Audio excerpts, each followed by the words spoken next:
Kalau selesai hari ini ya akan segera diumumkan. Tetapi pembahasan terakhir adalah pada hari ini. Walaupun PP tersebut mengatur batas waktunya adalah tanggal 24 Desember. Saya berharap hari ini bisa selesai.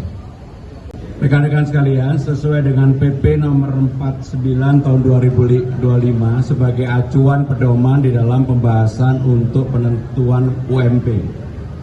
Sekarang ini adalah di Jakarta pada hari ini pembahasan yang terakhir antara pemerintah DKI Jakarta sebagai penengah yang berada di tengah, kemudian para pengusaha dan para buruh. Di dalam UMP yang telah diterapkan sesuai dengan PP tersebut, besarannya adalah 0,5 sampai dengan 0,9. Dan sekarang sedang dilakukan pembahasan untuk itu. Mudah-mudahan hari ini selesai.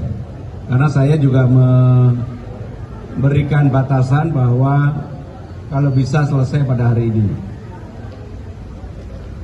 Tarik-menarik pasti terjadi. Dan pemerintah DKI Jakarta akan memberikan insentif bagi buruh. Apa insentifnya? Pertama berupa transportasi, kedua adalah berupa kesehatan, yang ketiga adalah memberikan kebutuhan air minum dari Pamjaya yang lebih murah.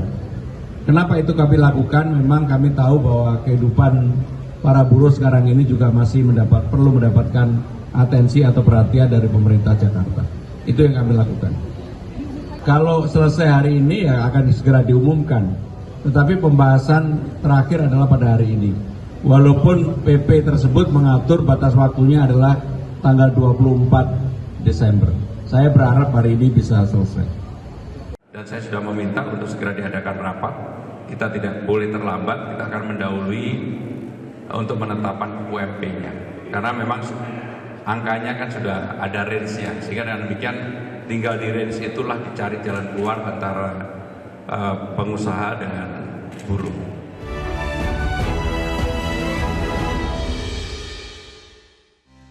Ya, kita beralih ke informasi berikutnya, pemirsa. Gubernur DKI Jakarta, Pramono Anung, memastikan upah minimum provinsi tahun 2026 akan mengalami kenaikan. Penyesuaian angka kenaikan tersebut akan dilakukan dengan memperhitungkan berbagai indikator ekonomi, mulai dari inflasi hingga pertumbuhan ekonomi.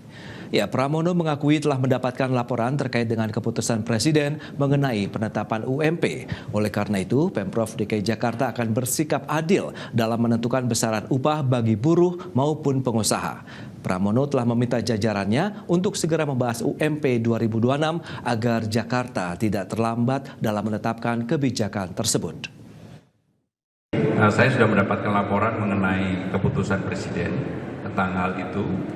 Sehingga dengan demikian pemerintah DKI Jakarta akan menjadi juri yang adil bagi buruh dan juga pengusaha.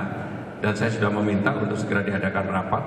Kita tidak boleh terlambat, kita akan mendahului untuk penetapan UMP-nya. Karena memang angkanya kan sudah ada range-nya. Sehingga dengan demikian tinggal di range itulah dicari jalan keluar antara pengusaha dengan buruh. Ya, pemirsa, Konfederasi Serikat Pekerja Indonesia meminta gubernur tidak mengubah indeks tertentu yang sudah direkomendasikan sebesar 0,5 hingga 0,9. Ya, KSPI mengancam akan menggelar aksi nasional jika gubernur mengubah indeks tertentu yang sudah direkomendasikan.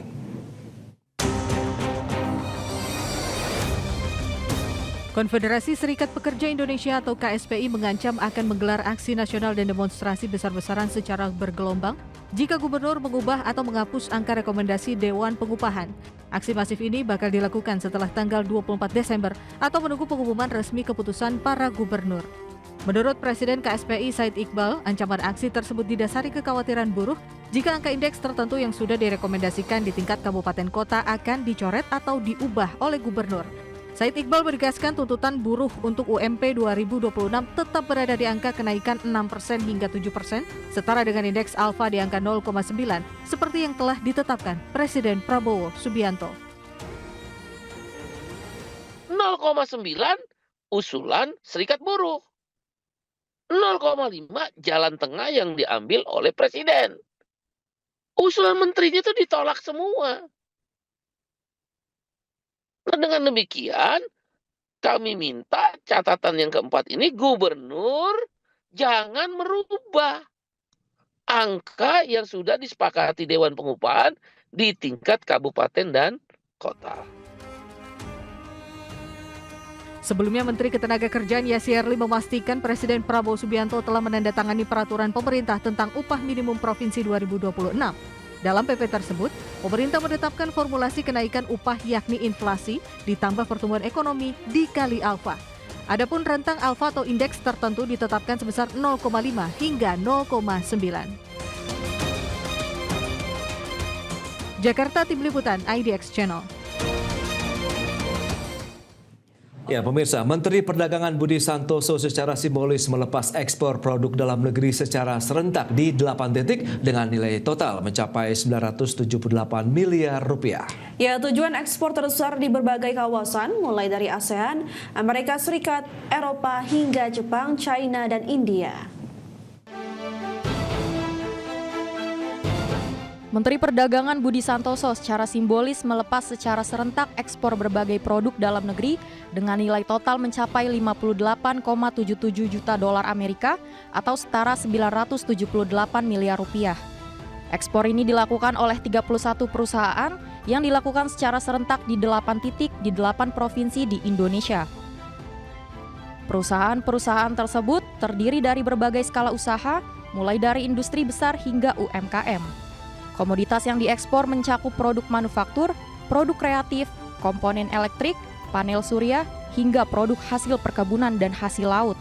Tujuan ekspor tersebar di berbagai kawasan, mulai dari ASEAN, Amerika Serikat, Eropa, hingga Jepang, China, dan India. Jadi hari ini kita melakukan pelepasan ekspor di 8 daerah, ya, di 8 titik dari sejumlah 31 perusahaan. Nah, sekarang kita pusatkan di Jawa Barat, khususnya di PT Dinso Manufacturing Indonesia, yang kebetulan PT Dinso ekspor ke beberapa negara, ya, seperti ASEAN, Amerika, dan juga India, Eropa, dan Tiongkok. Ya, alat-alat atau motor-motor untuk mobil, termasuk tadi di sini memproduksi wiper.